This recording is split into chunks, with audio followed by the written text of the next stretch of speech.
We can now use our escape parameters method and concatenate its result with the rest of the URL for the Flickr API.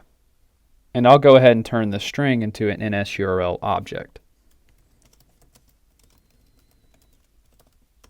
But unlike before, we're not going to make a request using an NSURL.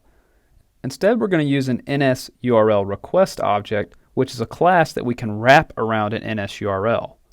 And we can do it like so. By wrap, I mean that we can create an NSURL request from an NSURL, and then it allows us to have access to more of the request options. For instance, we have access to the request HTTP method. Now, we haven't mentioned HTTP methods in a while, but remember, this is a term for the type of request that's being made. And for this request, we're going to use the HTTP GET method. But since GET is the default method, we don't actually have to do anything with this particular property. We don't need to change it.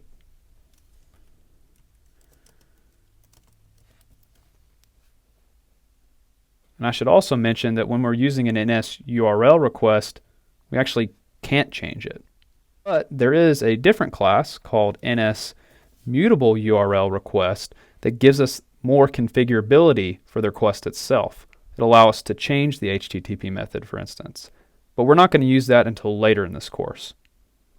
Now with our request object, we can use the shared NSURL session and the data task with request method to make our data task.